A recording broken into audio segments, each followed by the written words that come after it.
became regional coordinator about a year ago. 9-ish months, something like that. The states in our region are, of course, this one, Wyoming, Colorado, Montana, Idaho, Utah, Washington, Oregon. Where's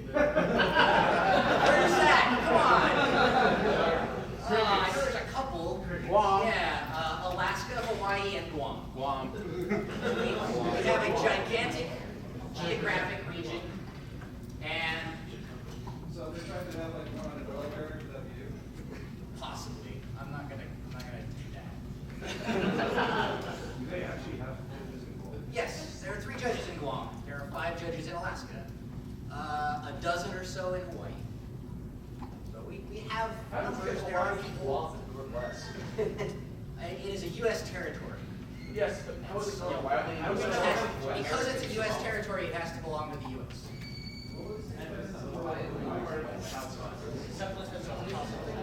It was very invitable. Because we didn't want pro tour. So yeah, part of my job is organizing things like this, or delegating a lot of that to people like Noel, who are crazy enough to take that on.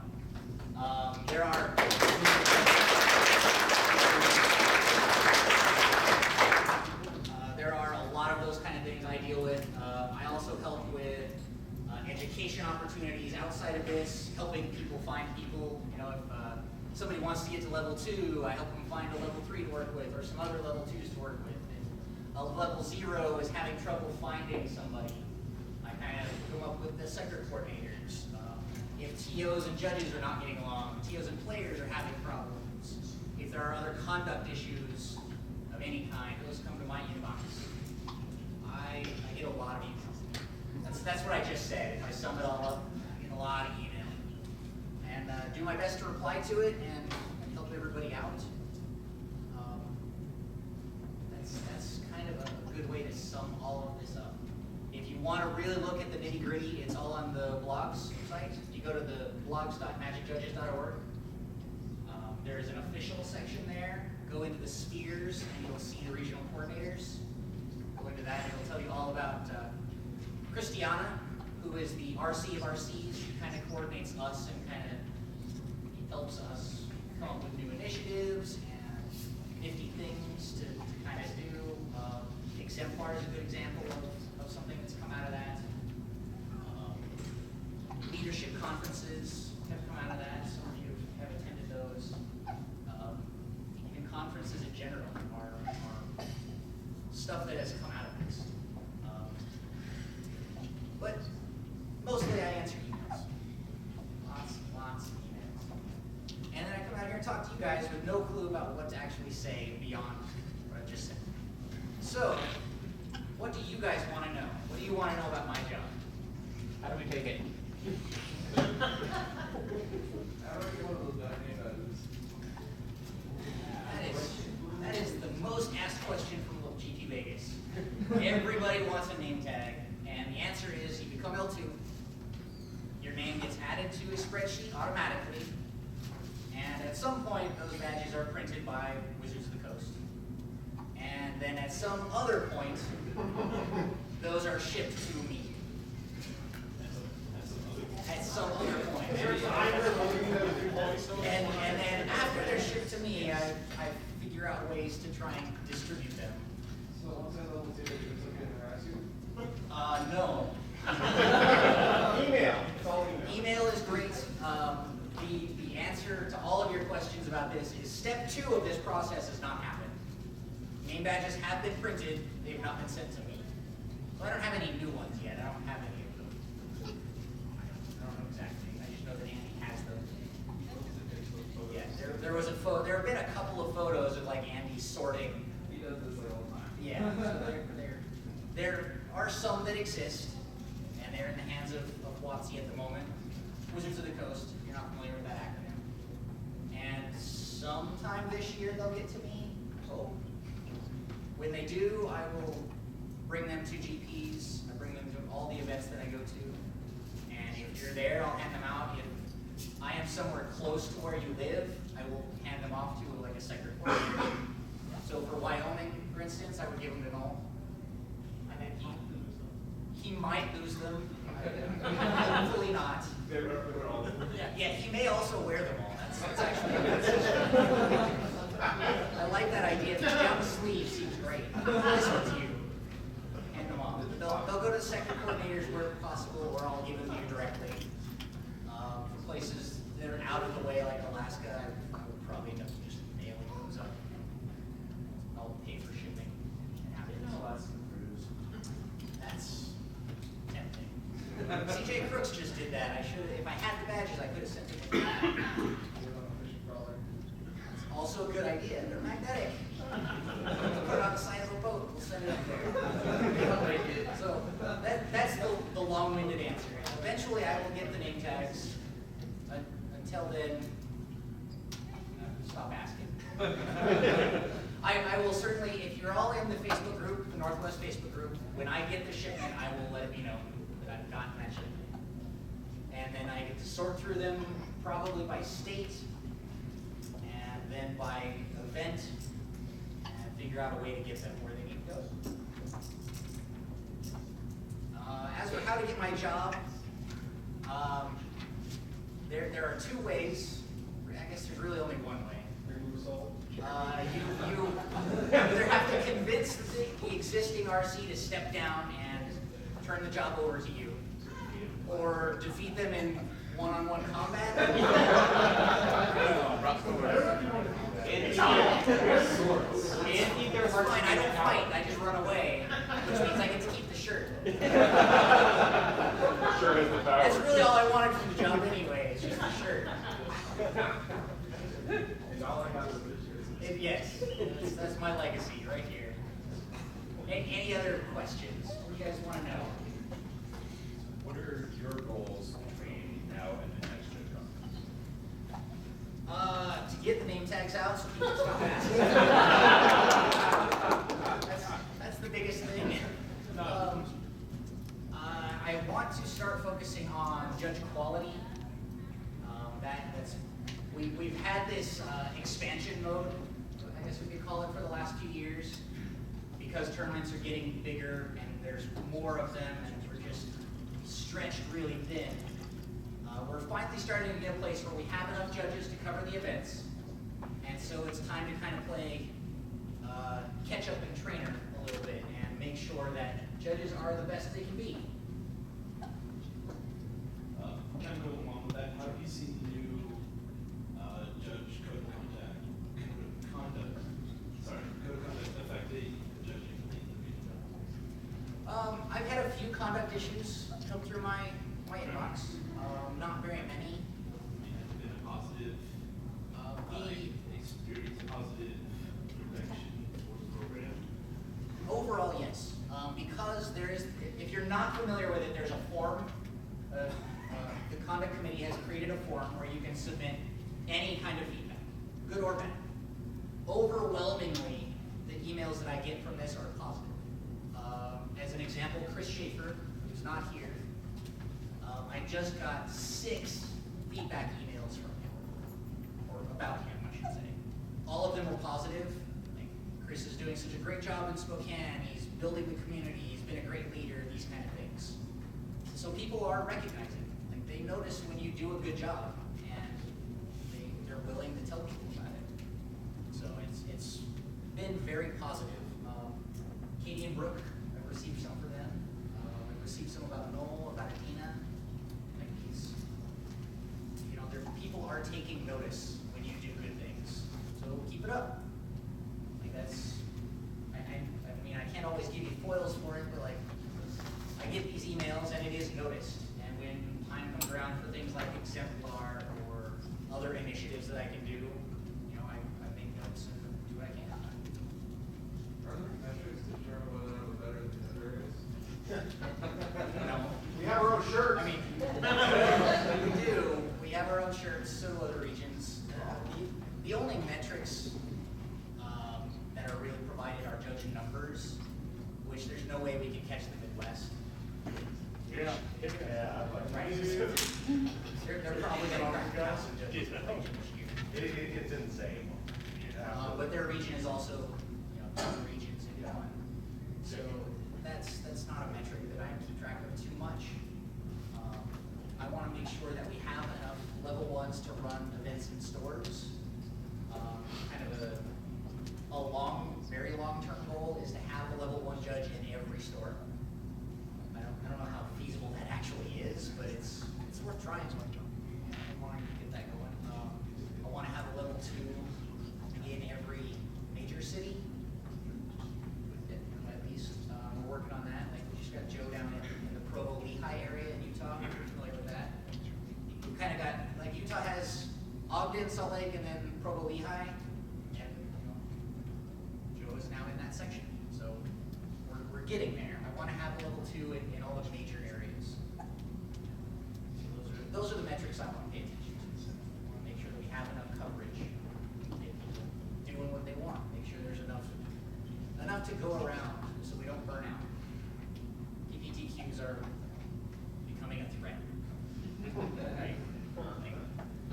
Poor Eric does 4 to 6 a season. Some of you guys you've lost all your Saturdays. I don't ever want people to feel obligated. You have to do these things. It should be fun. When it becomes a job, it's a little less fun. Anybody else? What do you think the Magic community as a whole needs most in the near future? As a whole, we need to kind of just talk to each other and get along. So, how many of you have heard me do head judge announcements? Like the 2 guys in the back that no one can see. Not you, Spellman, behind you. So as part of my head judge announcements, I always remind players to communicate with each other. It's how the game gets played. Like, it's also why we do it. Right? Like you don't sit down across from somebody to just stare at them for 40 minutes, do you? I've been looking for that. You're at a Magic tournament, Lee, so. Your wife is going to be mad you say that. Occasionally it's fine, but like generally you want to play a game and interact with this person across from you. And if you're not talking to them, that gets less fun and kind of hard. So in general, we all need to just communicate better. Talk to people, talk to each other. You know, you may not know the guy sitting next to you. Like, you guys don't know each other, right? So chat once in a while. Find the people you don't know and just talk to them a little bit. Find out how their day went. It doesn't always have to be about Magic either.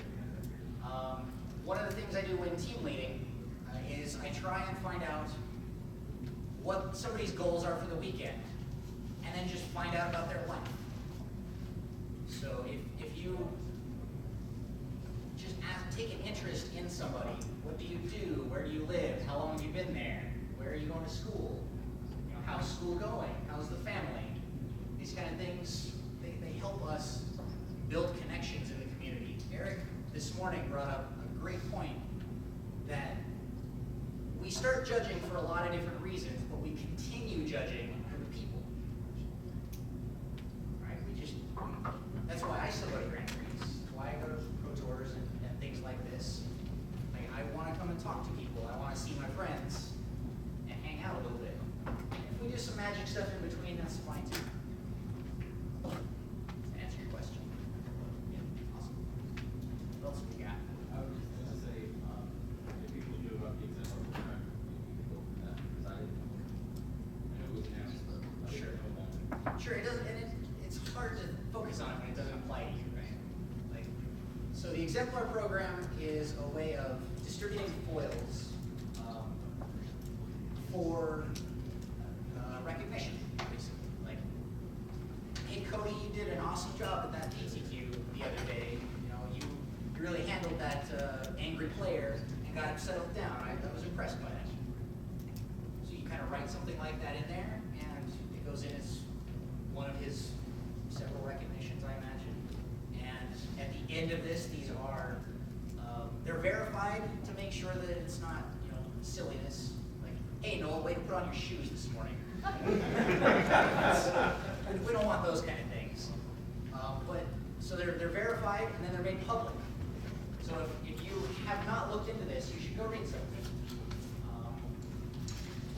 it's good to see what everybody's doing. People are doing good deeds and a truly exemplary job all over the world. And so you can go read about it, like see what these awesome people are doing. And secondly, it gives you an idea of what to look for. Like, if you don't know what's exemplary, maybe browse some of the old ones and see if there's some behaviors that you can spot in your local community. And then so after these are all published at some later date, I don't know how any of this happens. It's all magic to me. You're welcome. Foils are selected and mailed out to individuals that have received recognitions. It's kind of just thank you for doing this awesome thing that you did. Keep up the good work.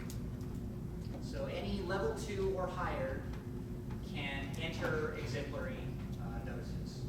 I don't know the exact numbers. I think it's for level 2s they get 1 for any, and then a level 1. It just got updated. Like that. Yeah. Just got out. Every level is different. But go check it out. Even if you're only level 1 only, like it might give you a reason to get to level 2. Like, you can go recognize these awesome people you work with regularly. It's not a bad reason. So, Also, if you don't have an exemplar and you notice something that's exemplary, feel free to tell, say, your regional coordinator or an L3 in the region that might have some extra exemplaries and might be willing to use one of those to recognize something that you've seen. that is very true. I have an unwieldy number of exemplary slots, and I don't get to interact with everybody. So if you have somebody, shoot me an email. Kind of along that, I know it'd be for another region, but what if we did interact with other region judges and had good things to say about those judges as well? Could we let somebody, say you or one of the other section coordinators know about that? Absolutely. In addition to reviews. Yeah, reviews are great. You can let me know. You can let their RC know. Those things are all excellent. About, I don't know, a third of my exemplar recommendations last time were for people out of state or out of region. So it's not, you're not constrained to only review somebody that you know really well. It is. So as regional coordinator, I get a selection of slots to use for that, and those always go to people in my region. As level 3, I get a certain number as well, and those I will expand and go worldwide. That's kind of the delineation that I've made there. So if you have people, certainly send them my way. Send them Medina's way. Let us know. It's often the case that we don't interact with enough people to fill everything. So, and you can always bug other regional coordinators as well. It doesn't just have to be me. Sure, yeah, Mr. No Fun himself. Yeah, we're right on top of the Southwest, so we interact with them a lot. You're gonna get guys from Nevada, we'll get people from California and Arizona on occasion. So if you see them doing good things, David Zimmer wants to hear about it. If you're not sure who he is or how to contact him, now you have his name. You can look him up at Judge Apps. There is also a form, also on the official blog site, where you can contact any regional coordinator. You just fill in the form and it does it all for you. Send us an email. I get a few of those a day. Now, are recommendations for magic specific or things that reflect greatly on the judge's stuff? The exemplary thing? Yes. Exemplar should be you noticing somebody doing something great. It doesn't always have to be magic specific, though it probably should relate somehow. You squint and kind of look at it in a funny light. Helping somebody to cross the street may not be a great thing, but the guy that just left your store having trouble getting his car started. Wow, why not? That seems pretty awesome to me. Give him a ride to the gas station. Give somebody a ride home. Helping people is a fantastic thing. answered all the questions. What else? Given your proximity to kind of wizards, are there any policy changes or rumblings that you are privy to that may be coming down the works that you can speak to us about that might be worth us knowing? Or There's a policy update every 4 months, and you guys find out about it at exactly the same time I do, when Toby publishes his blog. There are some things from Wizards itself going on that I can't talk about, but things are always changing. You know, events are always changing, policies are always changing, and you know, so as things come up and are made official, I certainly communicate them out, usually via Facebook. So again, I'll plug the group. The Northwest group is the best way to get information from me or email. What do you do in your real life? See, I work for Western Governors University. It's an online school based out of Utah. I've been there for almost 9 years, and currently I am a software tester. So, what that effectively means is our engineers, our coders, if you will write up something usually geared around assessments. Testing is what I tend to focus on, and then I go through and make sure that it works both as intended and as likely to be used, which are not always the same thing. Once I run through some of that stuff, I sign off and we push it out to production, make sure it works there. And then once a month or so, I do a maintenance window where I stay up all night and make sure that the database comes back up and our website comes back up, everything still functions when it's done. That happened on Thursday. It was a reason. What are we doing with role players and help us out? Laugh at him. That's what I always do. Why has Wizards have you fix the W? The what? Where? Yeah. Oh, Wizards Event Reporter. I have no input into that whatsoever.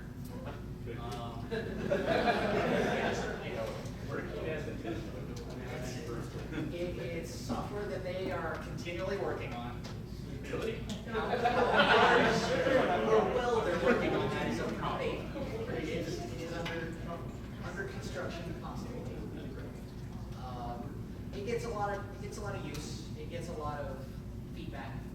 The people that work on it do not always use the software because they're software guys. They don't come out and play Magic generally. Right, so they need you to do it. They don't. They don't. Did Word get any exemplar nominations? Not that I'm aware of. Walter might. I can tell you guys about a new GP software that's coming called Walter. It's going to replace DCI Reporter for bigger events. They've done some test runs for it. It's looking promising. There's still a few issues to work out, but Grand Prix should be moving to new software soon.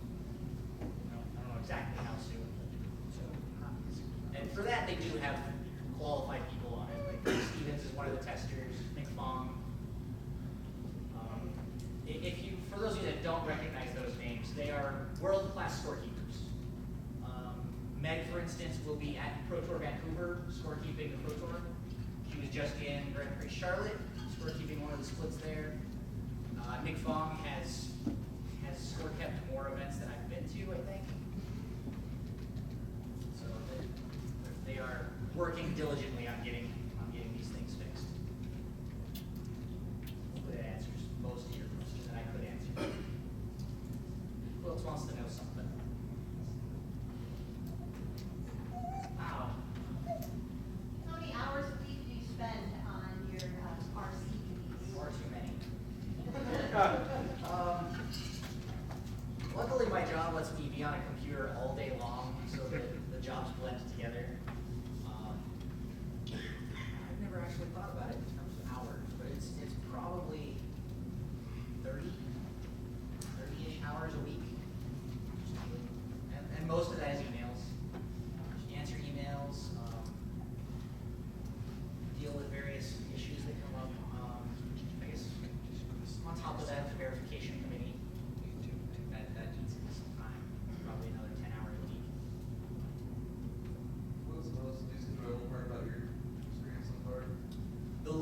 enjoyable part is dealing with conduct issues.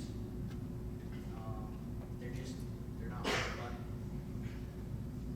So anytime those come in, I kind of sigh, get real sad for a minute, and try and think about something else for a minute, and come back to it. They're not fun. The best part is getting emails that tell me people are doing a good job, and letting me know that they are. Really, like a lot of you, I won't see again for months, so I don't know how you're doing. I don't know how things are going. I don't know what you're doing. It's kind of good to hear about that stuff. Lee and I had a talk last week about it. I was like, Lee, what are you doing in Idaho? What's going on there? You live, right? You live in the middle of nowhere with rocks and potatoes. What are you doing? And I'm like, let me know. Send me an email and stuff. And a week later, he did. It was very long and insightful, and glad he did it. Now I know what he's doing. It's good. Why did you choose to become RC? That implies that I chose this. Force is the wrong word. Coerce might be a better word. Did you remember the blue shirt you got him? Right. No. Ricky had to step down. He wanted to move on to other things, and as part of that process, when an RC steps down, they nominate their successor. And Ricky chose me. So then I went through what's kind of equivalent to a PEI. Dina knows what that is. Who else knows what that is? Cassidy. Wow. All right. A PEI is a pre-event interview. Yeah. It is something that a level 3 candidate goes through prior to paneling. Basically, they are sent some questions, you fire back answers, and it's this tennis match over email where you hope to not embarrass yourself. And at the end of that, there was a committee of other RCs plus Andy Hecht from Wizards, and they voted whether or not I was qualified to have this job. I guess lucky for me and maybe you guys, they thought I was. I'll continue to do it until I get tired of that, I guess. Do you play competitive level Magic? Rarely. I played in a PPTQ last fall before I started judging them all. That was maybe the last free Saturday I had. When I can, I get out and play. I've done some Grand Prix trials, some PPTQs. I do still enjoy playing, but I don't really own cards. I should borrow a deck, which makes it even more fun when you do well, really. I grabbed this deck this morning. Aha! How long have you been judging, and are you recently had your 10-year thing that you saw the art on? Yes. You wanna go through some of that? Sure. Yeah, I've been at this 10 years. 2005 was my official certification date. 2004 was my actual test date. Those of you that can do math realize there's a year gap in there because way back then, interviews were done in person and your tests were done in person, and then they had to be mailed in. What's mail? If those get lost, you're in the Navy, you know what mail is. Yeah, so if you lose an exam or an interview, well, so, yeah, I went about a year worth of bugging Andy and saying, hey, what's going on with this? And then Andy coming to the guy that tested me, Chris Scanlon, saying, hey, what happened to this? And then I don't know how their interactions went. But a year later, Andy put in a review for me and said, you're level 1. That's how that went. I was level 1 for about 5 years and tested for level 2 at Grand Prix Denver in 2004. 2003, 2004. Read back. Oh, exactly. Oh. You mean 11. That's a chaos. Might have been 11. Yeah. And yeah, Jason Ness tested for me, and I failed that one.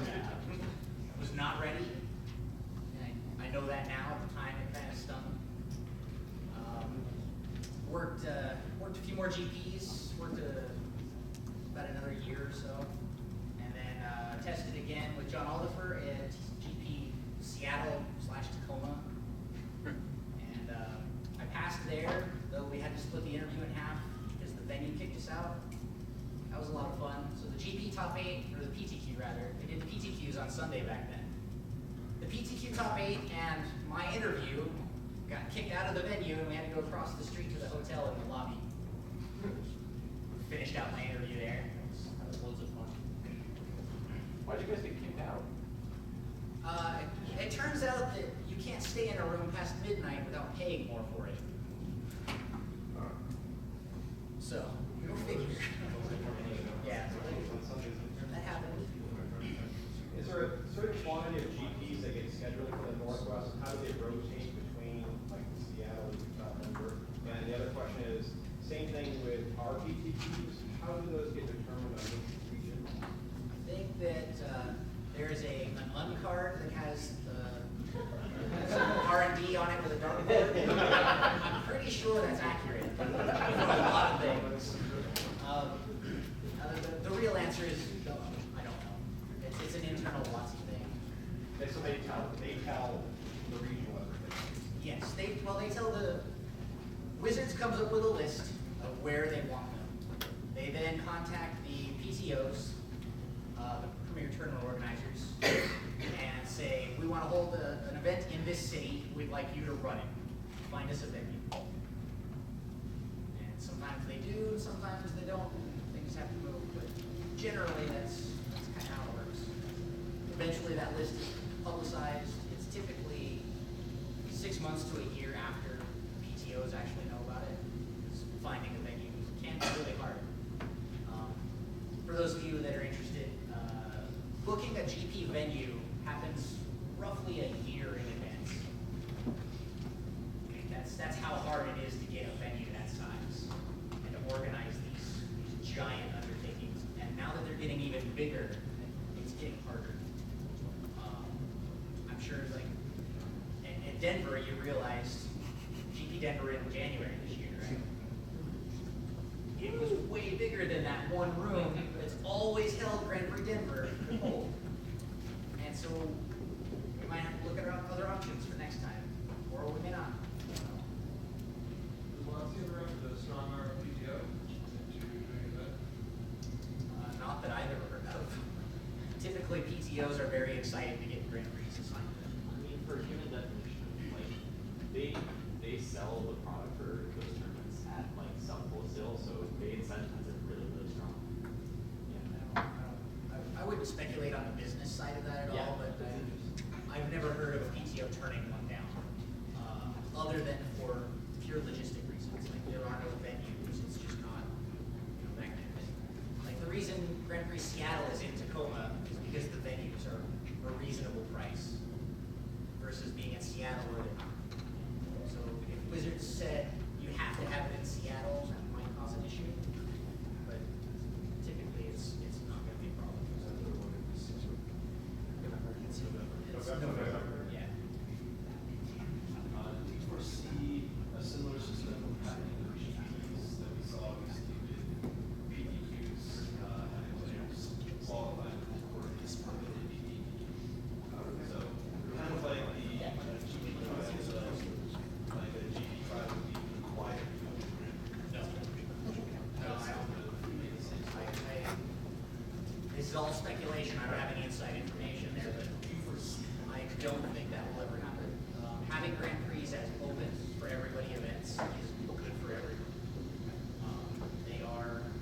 They are the marquee large tournament, and so you don't really want to mess with those two guys. And especially to make them invite only would be really difficult. You suddenly have to have Grand Prix qualifiers and PPTQs, and then somehow find enough stores and judges and time to run all of these events. Whereas you can just instead have a Grand Prix and invite everybody that wants to come. Not only that's because of the reason everybody can go to a PTQ to qualify for the PTQ. Sure, that change happened happened for a specific reason though, and it was that PTQs were getting too large, and they were being run by stores. Stores don't always have a venue, or they don't think they can afford a venue, or they don't get one, or there's a slew of reasons behind what a store would or would not do. They also sometimes they wouldn't have judges, and so they found that in some places, the PTQs were getting so large that they would also take 10, 11, 12 hours, plus a toughie, and it's not a good experience. Like showing up to a 500-man PTQ is kind of terrible. I wouldn't want to play in that. Yeah.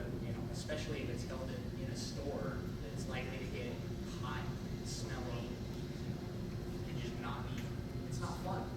So we had to find a way to break that up, and PPTQs were the best of those options. Meanwhile, Grand Prix, we plan on being large events. Yep. The PTOs are planning for that, and so they can get a larger venue, they can handle those things. A small store, even though Channel Fireball is a giant PTO, they're still a store, and they just can't handle that in their store all the time. Most other places can't either. Subject of judge conduct.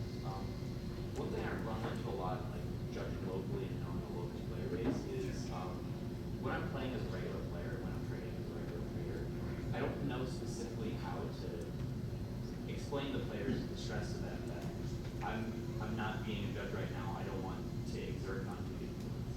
You know any way to try and make sure that there isn't that sort of conflict? Don't wear your hair. Yeah, well, that Sure. obviously, but like I mean, the judge conduct applies to For me, I don't delineate the two anymore. I mean, you are a judge. All of you, you're judges. You should not try and hide that fact simply because you're not actively judging now. If you're trading with players, just be yourself. You're a judge because you know the rules, but also because you are honest and trustworthy. You are an upstanding member of your community. That shouldn't change just because you're playing in an event or you're trading with somebody. There's no reason to really separate that. I mean, I guess my problem is like, I'm often worried that, like, when a player sees me as a judge, and I'm playing in a tournament, they will treat me less as though I'm playing like this competitive tournament, or they will, if I make a rule mistake, because we're humans, then they'll put that in context and try to be. Sure. Yeah. I mean, the best thing to do for that is just remind people that you're a person. Nobody but Abe Corson is a robot here. Maybe Jared Silva. Right. I don't think there are any robots in this room. We're safe there. I mean, all you can do is just be yourself. If that's not good enough for everybody, if they want to try and hold that stuff against you, it's an issue they have to deal with. Something that may just be something you have to talk to that person about too. Yeah. This person address them not as the judge or a player. Yeah. Who's next? I guess I should say. What else you got? What has been the worst, nearly if not all things that could go wrong, did go wrong, and then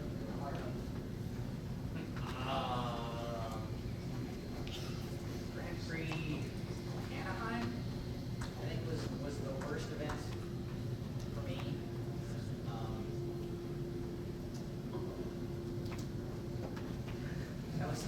That's the worst one that comes to mind anyway. Maybe Grand Prix Charlotte a couple of years ago was pretty rough. The venue was not set up for the number of players that we got. And if you've been there, it's a gigantic rectangle room. And one side of it was set up, the other side was not. And it turns out all the extra tables and chairs were on the side that was set up. And it also turns out that there were tables and chairs in the way, so we couldn't use a forklift. So we got to push tables and chairs across the entire venue for, I don't know, an hour.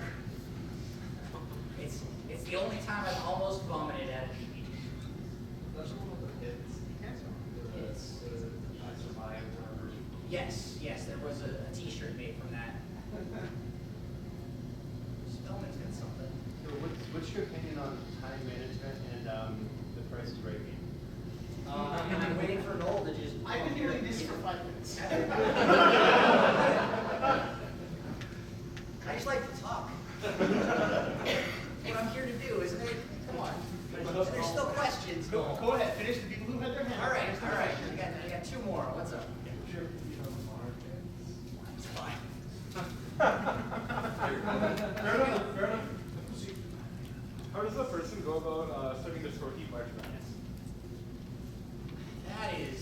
That is a loaded question, man. That's like your wife asking if this dress makes you look fat. No, the real answer is you start scorekeeping local events and get very good at it. Once you feel very confident in that, you go to a Grand Prix or contact a judge manager for a Grand Prix and say, hey, I'm interested in scorekeeping side events. Here is my resume of events that I've done. You want to make sure you include like player counts, round numbers, those kind of things. They want to know that you can handle multiple, either multiple drafts at a time. You can enroll 50 players in 5 minutes. That you can handle 100 result slips coming in. These kind of things, and not burn the tournament down. Fix it when it's over. Yeah. That certainly helps. Most of them are about preventative. Right. Recovery is something they've usually got people for, but they want to know that you've been doing this and that you can't be trusted to continue doing it. Do a 100-player tournament by hand. That's actually not relevant. They want you to use the software. They want you to, have you score kept a 100-person event with 0 data entry and not caused any delays to the turnaround? Right? Like they want to know that they can trust you with that. So they're going to throw you at on-demand events and expect you to be able to register 8 people, print, go, 8 people, print, go, 8 people, print, go, all day long for 12 or 14 hours. It's some crazy, ridiculous shit. So that is how. And some good luck doesn't hurt. All right, I guess it's Price is Right time soon. All right. Noel wants to clear the room so we can set up